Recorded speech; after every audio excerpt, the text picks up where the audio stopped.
우리를 위로하시고 치료하시는 하나님을 함께 찬양합시다. 할렐루야.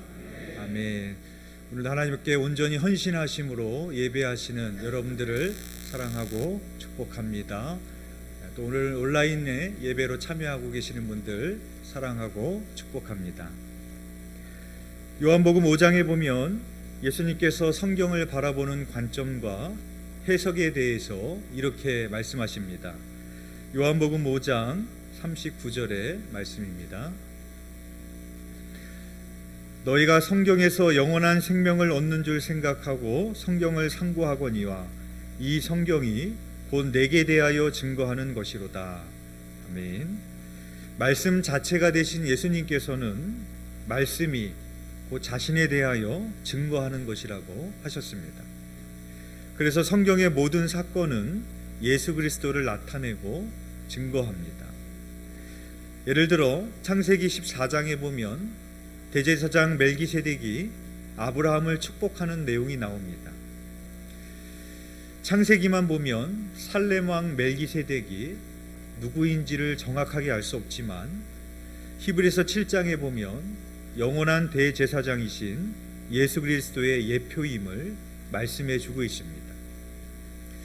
하나님께서 모세에게 만들라고 명령하신 성막도 마찬가지입니다. 성막에 대하여 공부하시고 말씀을 들어보신 분들은 아시겠지만 성막의 모든 것은 예수 그리스도를 의미합니다. 성막의 문도 예수 그리스도요, 성막의 번제단도 예수 그리스도요, 성막의 법궤도 예수 그리스도입니다. 이렇게 성막의 모든 것이 예수 그리스도임을 보여주므로 성막은 참된 성전이 되신 예수 그리스도의 모형임을 말씀하고 있는 것입니다.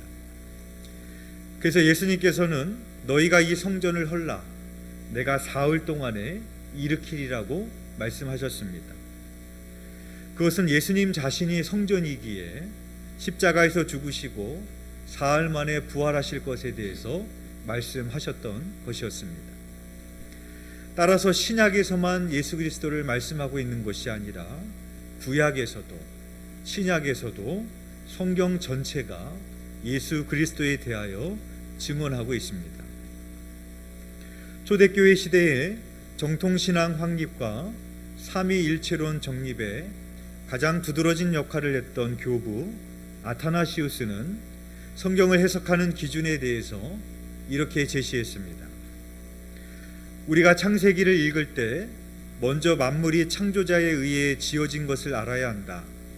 더불어 알 것은 태초의 말씀으로 존재했던 분에 의해 다시 갱신되어야 하는 말씀으로 보는 것이다 라고 그렇게 말했습니다.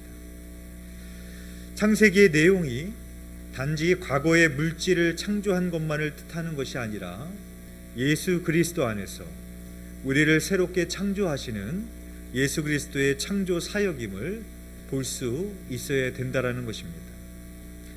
즉 우리가 예수 그리스도를 믿을 때 우리 안에 예수 그리스도의 참빛이 임하는 첫째 날이 됩니다.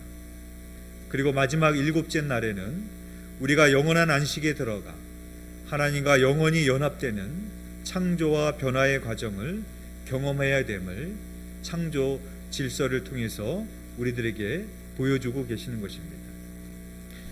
그래서 오늘과 다음 주 2주에 걸쳐서 천지창조에서 만나는 예수 그리스도라는 제목으로 함께 은혜를 나누고자 합니다. 오늘은 첫째 날부터 셋째 날까지의 창조 사역을 보고 다음 주는 넷째 날부터 일곱째 날까지의 창조 사역을 함께 보도록 하겠습니다. 오늘 보면 창세기 1장 1절의 말씀입니다. 우리 함께 봉독하시겠습니다. 시작. 태초에 하나님이 천지를 창조하시니라. 아멘. 성경에 제일 처음 나오는 성경의 이름이 창세기입니다. 왜 창세기가 되었는가 하면 저기 나오는 태초에라는 그 단어를 번역했기 때문입니다. 그래서 이 태초에라는 히브리어는 베레시트입니다. 태초라는, 태초기라는 뜻을 가지고 있고 헬라어로는 제네시스입니다. 자동차 이름에도 제네시스가 있죠. 창조기라는 그런 뜻을 가지고 있습니다. 그래서 창세기에는 모든 것의 시작과 창조가 나옵니다. 시간의 시작, 공간의 시작, 물질의 시작, 식물의 시작, 동물의 시작, 인간의 시작, 가정의 시작, 죄인의 시작, 구원의 시작, 민족의 시작, 문명의 시작, 나라의 시작, 전쟁의 시작, 약속의 시작, 교회의 시작, 모든 시작과 창조가 나오는 것이 창세기의 내용입니다. 그리고 창세기 1장만이 창조가 아니라 창세기 1장에서 50장까지 전체가 창조의 이야기입니다. 우리는 아담으로 창조되고 아브라함으로 변화되어 이삭으로 지어지고 야곱으로 연단되어 예수님의 예표인 요셉으로 완성되어져 가는 것입니다. 즉 창세기 전체가 예수 그리스도 안에서 우리를 진정한 하나님의 사람으로 만드는 창조 이야기입니다. 이어서 창세기 1장 2절 말씀 우리 함께 봉독하겠습니다. 시작. 땅이 혼돈하고 공허하며 흑암이 깊음 위에 있고 하나님의 영은 수면 위에 운행하시니라. 아멘. 창세기 1장 2절은 예수 그리스도가 없는 인간이 겪는 비참한 현실을 말해주는 겁니다. 첫째는 혼돈이고 무질서입니다. 둘째는 공허이고 헛됨입니다. 셋째는 흑암이고 어둠입니다. 그리고 넷째는 깊음입니다. 여기서 깊음은 계속해서 추락하는 사망의 물속을 상징을 합니다. 그래서 예수 그리스도가 없으면 우리 인생은 항상 혼돈하고 무질서합니다. 공허하고 헛됩니다. 범사의 흑암이고 어둠입니다. 그리고 사망의 물속에 있는 것입니다. 그 뒤에 나오는 말씀에 보면 하나님의 영은 수면 위에 운행하시니라 라고 말씀하고 있습니다.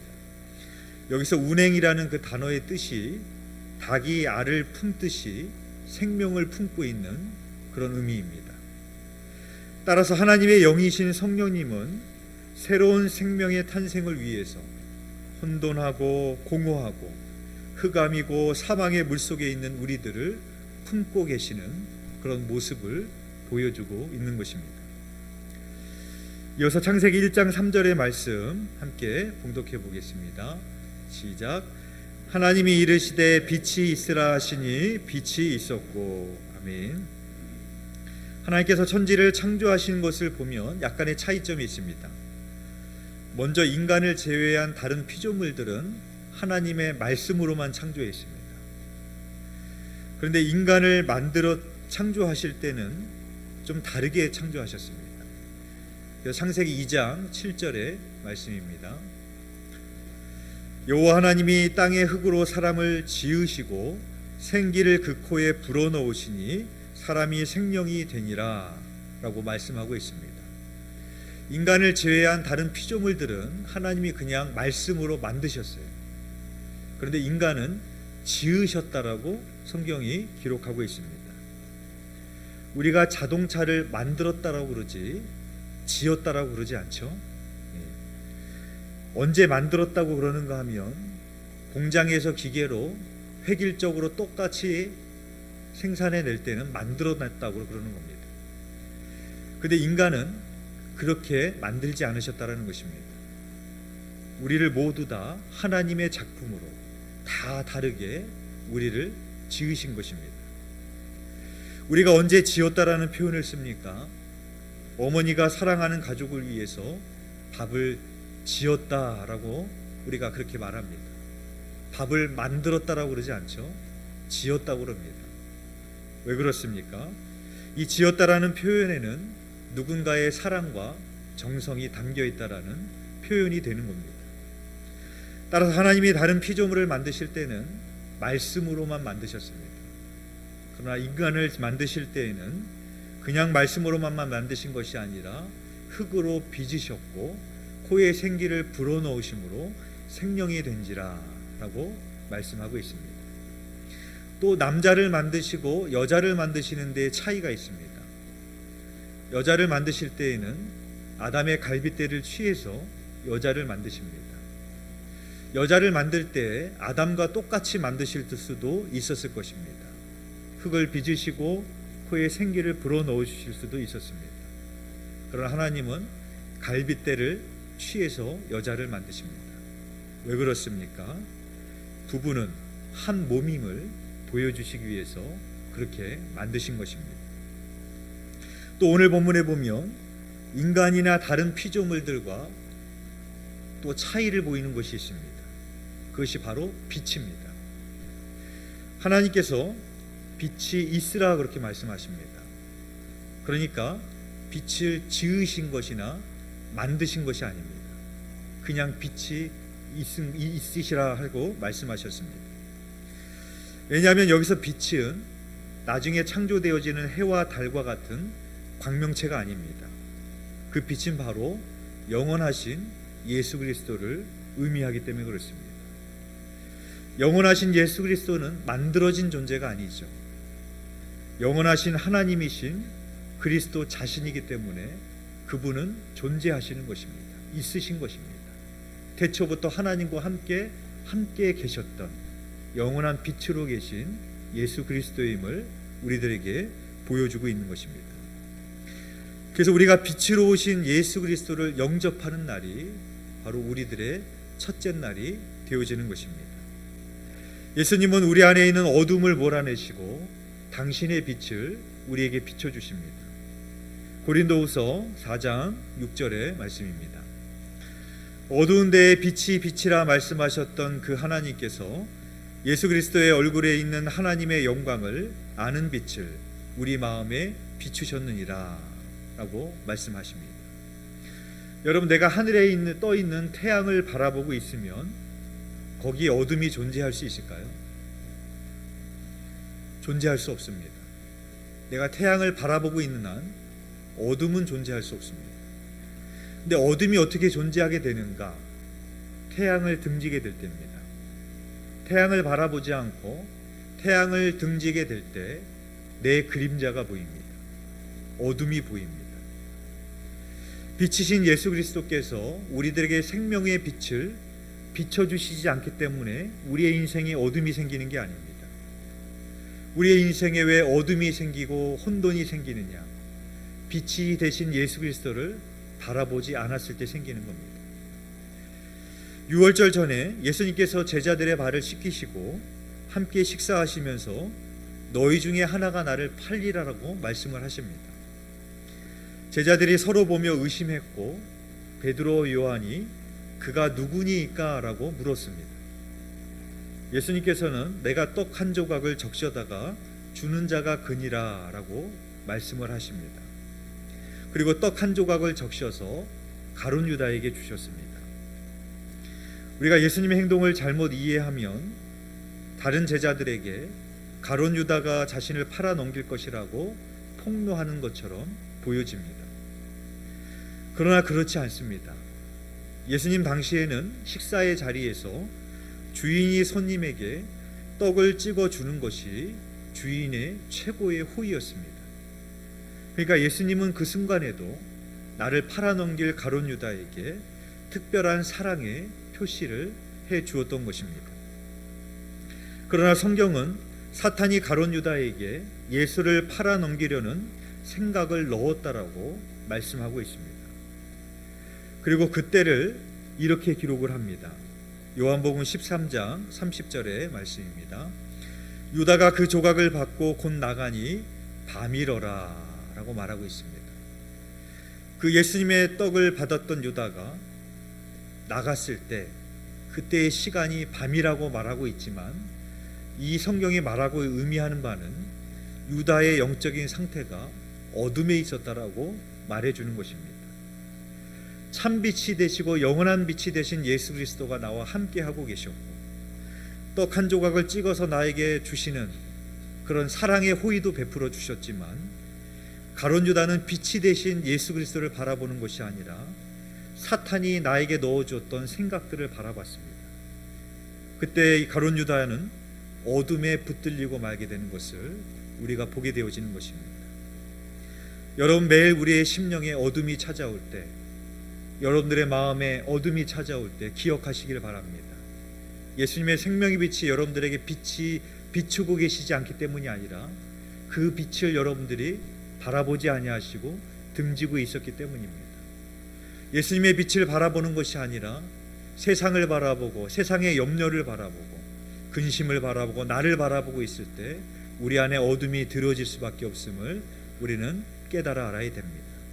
그때 우리는 무엇을 해야 되겠습니까? 돌아서면 됩니다. 돌아서서 나에게 생명의 빛이 되시는 예수 그리스도를 바라보면 됩니다. 그때 우리 안에 어둠이 떠나가게 되고 절망이 떠나가게 되어진 줄 믿습니다.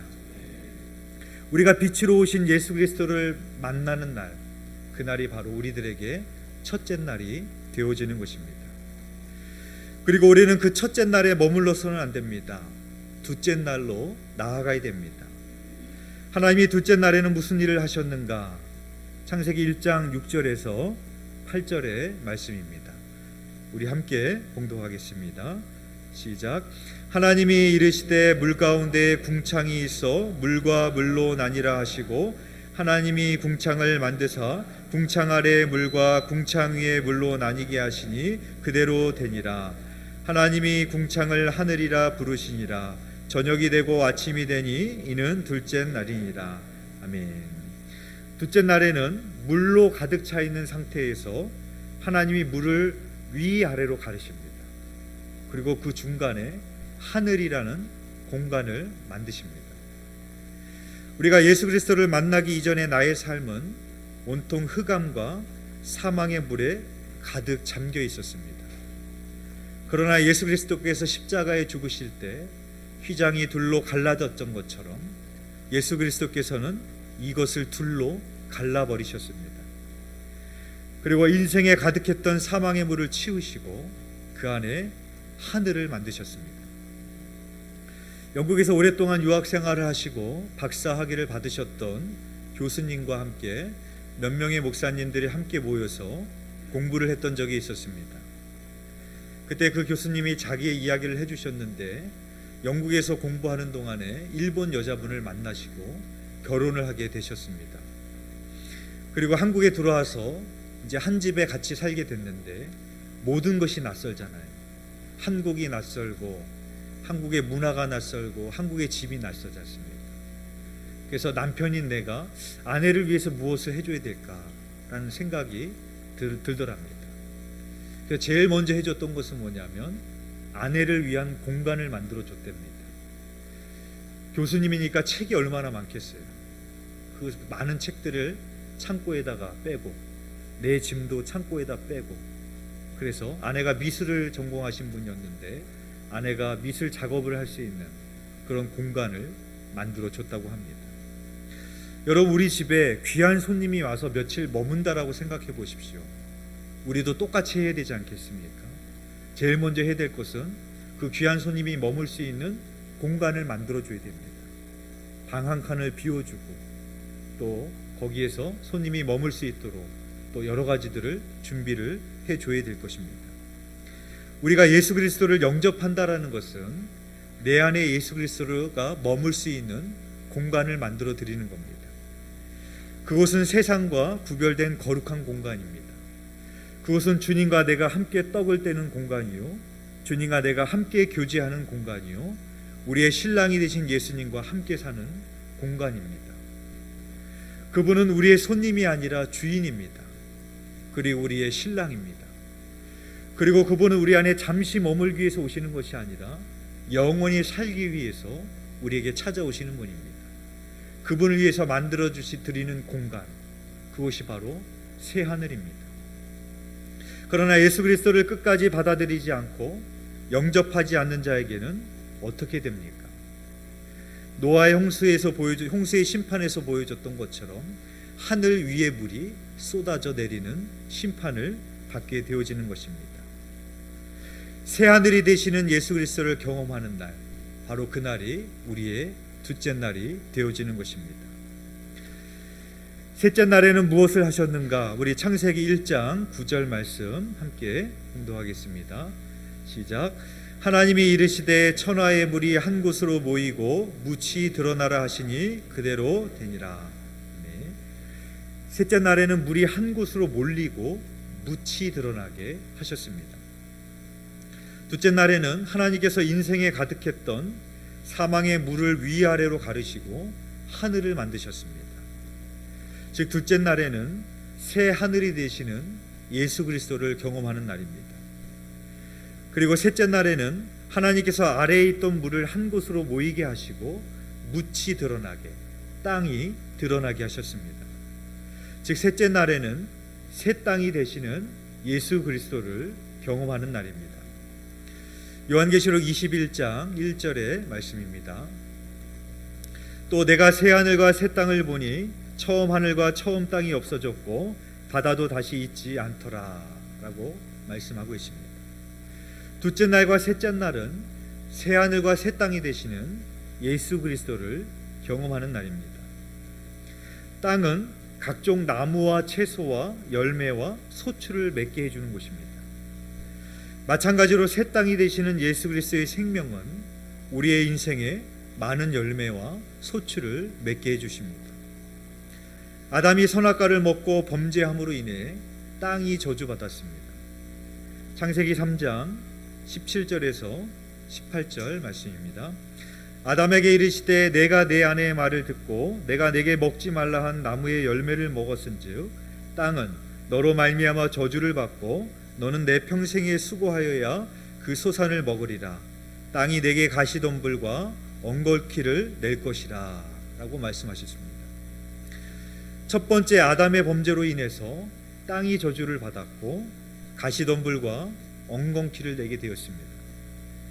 그러나 두 번째 아담인 예수 그리스도가 우리에게 새 땅이 되어주심으로 말미암아 우리는 인생에 풍성한 열매를 맺을 수 있게 되었습니다. 또한 예수 그리스도는 우리에게 영원한 생명의 씨가 되어주십니다. 하나님께서 아브라함에게 자녀를 주시겠다라는 약속을 하십니다. 그런데 아브라함 시대에 그 아브라함의 옆에 있는 그 나라에도 하나님께 그런 약속을 받지 않아도 많은 자녀를 낳은 사람들이 많이 있었을 것입니다. 자세히 한번 생각을 해보면 하나님이 자녀를 주시고 많이 주시겠다라는 약속이 그렇게 특별한 약속은 아니죠. 그런 약속을 받지 않아도 저희 아버지 어머니 시대 때만 하더라도 다 7명 8명은 낳았었던 시대가 있었습니다. 그러한 관점으로만 본다면 하나님이 아브라함에게 주신 약속이 뭐가 그렇게 대단하고 특별한 약속이겠습니까? 아이를 많이 낳는 것이 정말로 축복이겠습니까? 그것도 축복이겠지만 하나님이 주신 축복의 의미가 있다라는 것이죠. 그 축복의 의미를 갈라디아서 3장 16절에서 이렇게 밝히고 있습니다. 이 약속들은 아브라함과 그 자손에게 말씀하신 것인데 여럿을 가리켜 그 자손들이라 하지 아니하시고 오직 한 사람을 가리켜 내 자손이라 하셨으니 곧 그리스도라 라고 말하고 있습니다. 그러니까 하나님이 아브라함에게 약속하셨던 자손이 여럿을 가리킨 것이 아니라 오직 한 사람을 가리킨 것인데 그가 곧 그리스도다라고 말씀하고 있는 것입니다. 여기서 자손이라는 단어에 성경에 일자라고 붙어 있습니다. 밑에 내려가 보면 주에 씨라고 되어져 있습니다. 그러니까 하나님이 아브라함에게 주신 약속과 축복은 뭐냐? 예수 그리스도의 씨를 너에게 주겠다. 그렇게 약속하신 겁니다. 그러니까 아브라함의 자손을 통해서 그가 예수를 낳고 예수를 낳고 예수를 낳아서 아브라함의 자손 가운데 예수 그리스도가 나게 하시는 하나님의 축복과 언약을 주셨다라는 것입니다. 그래서 예수 그리스도는 우리에게 영원한 생명의 씨가 되어 주십니다. 여러분, 땅에다가 사과 씨를 심었습니다. 뭐가 열리겠습니까? 사과가 열리겠죠. 땅에다가 호박 씨를 심었습니다. 뭐가 열리겠습니까? 호박 씨를 심었는데 사과가 열릴 일 없죠? 호박이 열립니다. 그럼 여러분, 땅에 예수 그리스도를 심었습니다. 뭐가 열리겠습니까? 예수 그리스도가 열리는 겁니다. 당연한 이치입니다. 우리 안에 영원한 생명의 씨인 예수 그리스도가 심겨졌습니다. 뭐가 열려야 되겠습니까? 예수 그리스도가 열리는 인생이 되는 겁니다. 그래서 예수 그리스도가 우리에게 영원한 생명의 씨가 되어준다는 것은 우리 안에 예수 그리스도가 심겨짐으로 말미암아 우리가 예수를 낳고 예수를 낳고 예수를 낳는 인생이 되게 해주셨다라는 것입니다. 즉 예수 그리스도를 통해 축복의 자손을 낳게 해주신다라는 하나님의 약속입니다. 여러분, 생명이 가지고 있는 속성이 있습니다. 첫 번째는 뭐냐면 이 생명은 반드시 생명의 근원과 연결하려는 속성이 있습니다. 그래서 나무는 반드시 생명의 근원인 물에다가 뿌리를 내리게 되어 있습니다. 그래야 사니까. 그러니까 생명의 속성은 근원을 찾아갑니다. 근원에 나를 연결합니다. 예수님께서 나는 포도나무여 너희는 가지라고 말씀하셨어요. 가지는 포도나무에 붙어 있지 않으면 스스로 열매를 맺을 수 없다라고 말씀하셨습니다. 나무의 뿌리가 생명의 근원인 물에 뿌리를 내리지 않고서는 살 수 없는 것처럼 가지가 포도나무에 붙어 있지 않고서는 열매를 맺을 수가 없는 겁니다. 두 번째는 생명이 가지고 있는 속성이 있는데 생명은 자라나는 속성이 있습니다. 그래서 어린아이들을 보면 우리 노인들보다 죽음보다는 생명에 가까이 있기 때문에 하루가 다르게 자라납니다. 이게 생명입니다. 에베소서 4장 13절의 말씀입니다.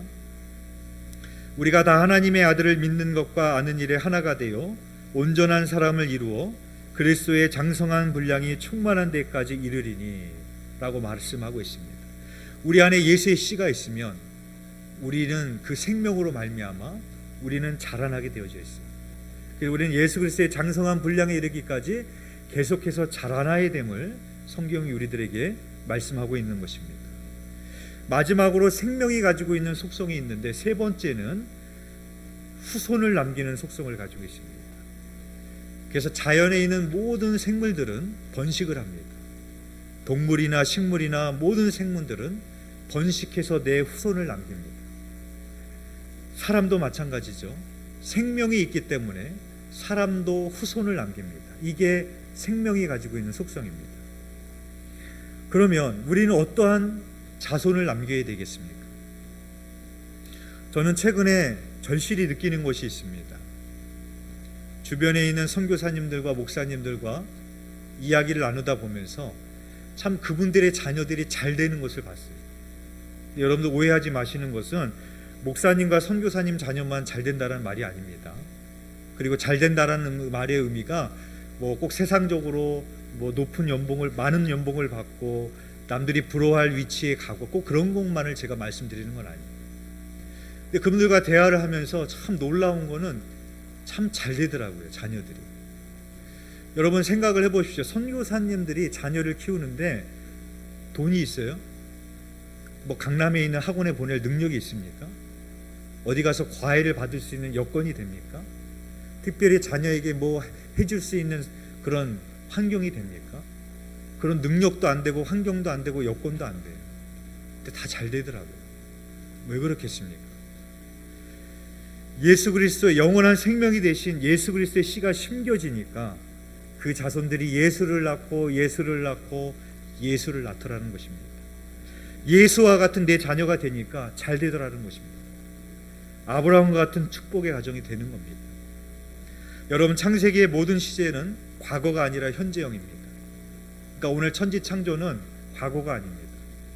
아주 옛날에 하나님이 물질을 만들었더라 그 얘기만 하는 게 아닙니다. 창세기의 천지창조는 오늘 우리를 새롭게 만드시고 빚으시고 계시는 예수 그리스도의 창조 사역임을 우리가 깨달아야 될 줄 믿습니다. 반면에 요한계시록의 모든 시제는 미래형이 아닙니다. 부정과거형입니다. 그러니까 이미 성취하신 일을 말하고 있는 것이 요한계시록입니다.